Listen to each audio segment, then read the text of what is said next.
Hello and welcome to another fabulous Five Things Friday UK edition.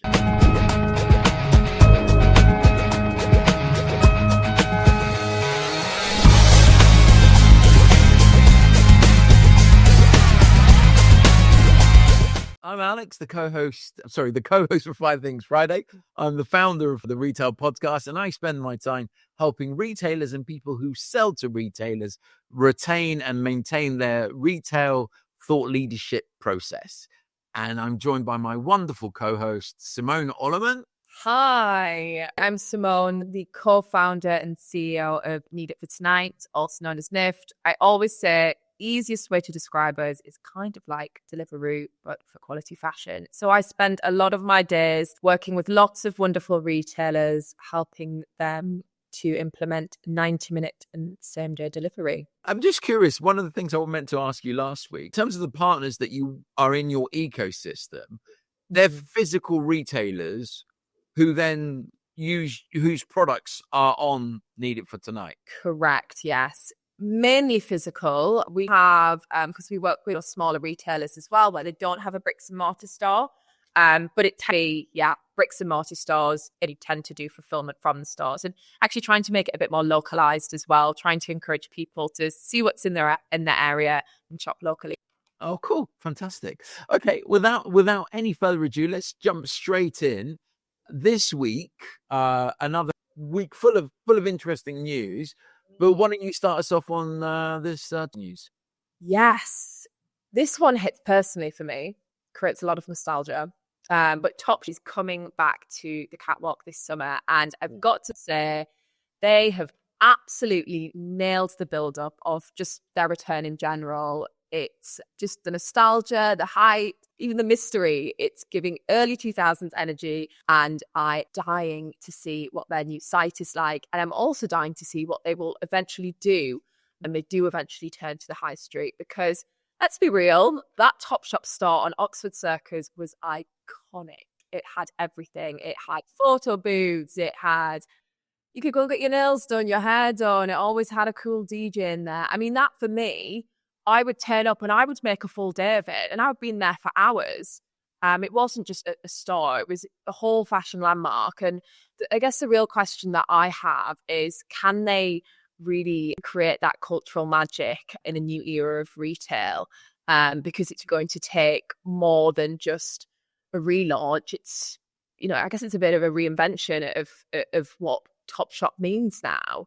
But I find this topic super, super, super fascinating, because they are coming back, but they're kind of walking this tightrope between Gen Z and millennial nostalgia. They've actually been teasing even. Do you know the Joni jeans? Have you heard about the Joni jeans before? Go on, tell me a bit more about it, maybe. Well, for example, the Joni jeans were iconic. It was a place to buy. The Joni and Jamie jeans. And they've even teased back old products like that. I was just curious to see if you knew that. You're testing me. Well, they were women's jeans. I don't think Top Man did the same. But that's all I used to wear. But now I'm like, would I really go back to that? Have I evolved too much as a consumer? Because I'm not the same 19-year-old building outfits in Oxford Circus, changing route anymore. And I guess it raises the real question is, are they trying to win over Gen Z with a new brand moment? Or are they banking on millennials really kind of emotionally reconnecting with the old brand with things like the Joni jeans? And either way, it's a smart play. Just quickly, they've not said that they're reopening, right? They're just going to come back with a cap. So this could be stocked on. Is this their brand who owns them? Is it? Well, they're coming back with their new Topshop.com. So right, actually, they're going to come. Okay, got you. Oh yeah, they're coming back, and they've done an amazing job at the hype as well. They've really hinted at having a physical space as well. So they are making a real comeback. I don't know which way it's going to go. I don't know whether they're trying to target both, but I'm very intrigued to see how it's going to pan out. And I think they've done an incredible job at the hype. They really have. That's super interesting. Okay, well, listen, moving on to my first one. I think I can't remember last week or the week before, I spoke about pop-ups and luxury and how pop-ups are sort of the way of connecting online brands to physical spaces. And here we have a homegrown, a UK brand called Studio 7. They were born they were born during COVID. They've gone online from strength to strength. And now they're having their first ever pop-up in, Greek Street in central London.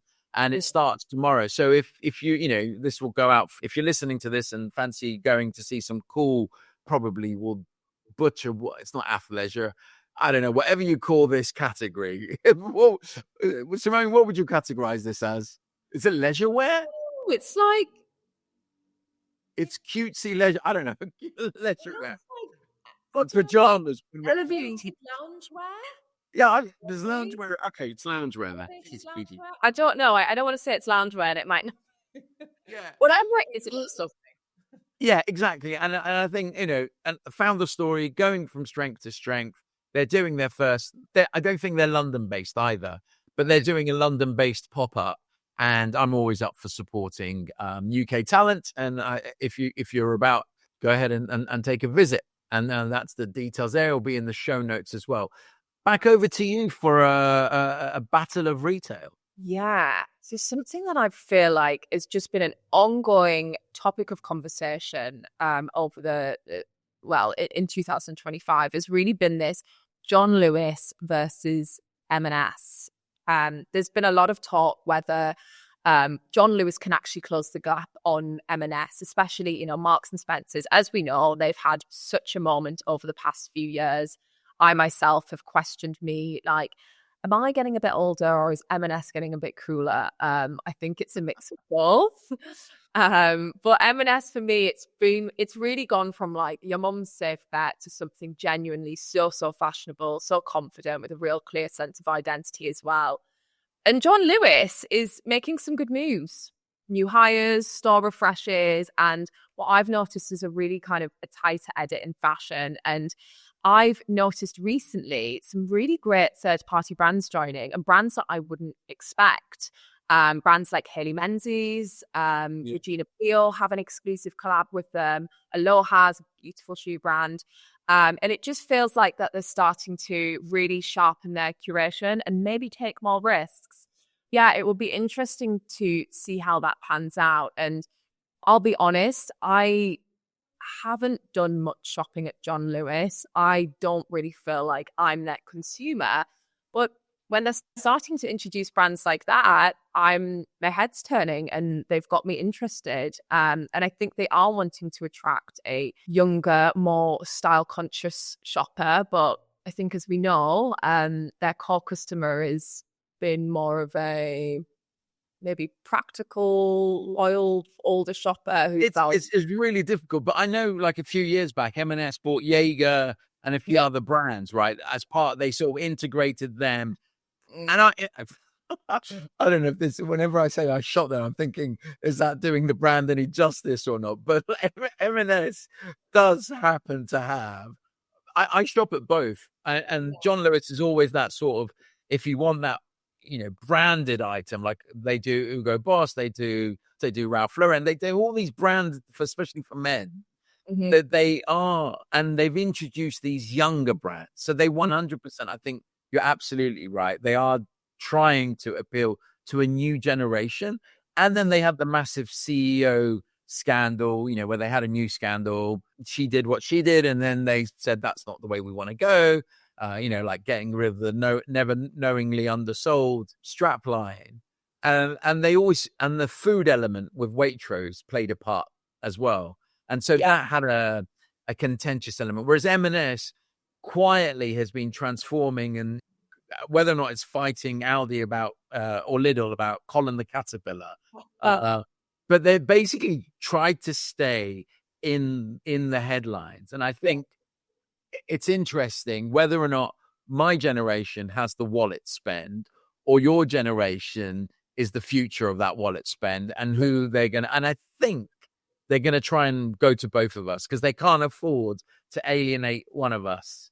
And I've seen loads of, LinkedIn posts where middle-aged men find themselves going through John Lewis, trying to be cool because they know it's a trustworthy place to start, right? So the brands that you've mentioned, obviously I have no idea of, but I can imagine that's a very sort of strategic move, trying to get the cooler shopper in there because that's where the future is for them. Yeah. And I think the other major thing about John Lewis was, again, 3 or 4 years ago, they said that 40% of their revenue will come from non-retail activities, such as being a property landlord. And I was like, wow, I have probably things have moved on since the departure of the CEO, but it feels like maybe they're retrenching back in their heritage as retail. Yeah. Apart from trying to be a landlord and furniture and all the other categories that they sell. Okay, moving on, keeping everything going. Beauty feels like retail's growth category across the world. And Australia seems to be churning out these big brands. Aesop, they've got these amazing stores in Westfield. They're all around the world, and they're going from strength to strength. But there's also another pop-up for people who may be interested in a loose end. Eco by Sonia is the brand, obviously huge in Australia. How many followers have they got? About 300,000 followers. But they have an interesting founder story, but I'll let you, the listeners or readers, go off and look at her story. But if you are at a loose end, they are also running a pop-up. I would go to their, it's right here. It's the first post. Yeah. It's on Columbia Road. If you're in London, have a pop by to their pop-up. I'll be editing that out of my bit. And then I will finish on Wimbledon finished last week. Very happy for the winner. Very disastrous for all the Spanish followers, as Alcaraz didn't win. But Baro did an activation. You might be thinking, you may know who Baro is because you're super trendy. Obviously, I didn't, but I saw them at Wimbledon. Tom Holland, Mr. Spider-Man Marvel Universe. This is his foray into the alcoholic or beverages market, and a strong association with tennis. Again, we talked about this on the podcast. Heritage activities such as Formula One, Wimbledon being tied into these new brands. And obviously Biro is a alcohol-free, non-alcoholic beer. The interesting strapline, born in London, crafted in America, enjoyed worldwide. And they offer a whole membership around this. And I didn't know, but I was already a member. They're clever. This is this is a great example of how seamless the Shopify payment integration into a site like Biro allowed me seamlessly to sign up without even knowing that I was already signed in, so as soon as I go in, it's, and I've got a $5 credit. Off we go. I'm going to be having fun this weekend. So anyway, that's the my final story for this week. Okay, they were our 5 Things Friday. Thank you so much for giving up your time and joining us on this fast-paced 5 Things Friday UK edition. Simone, until next week. Until next week. Thanks, Alex.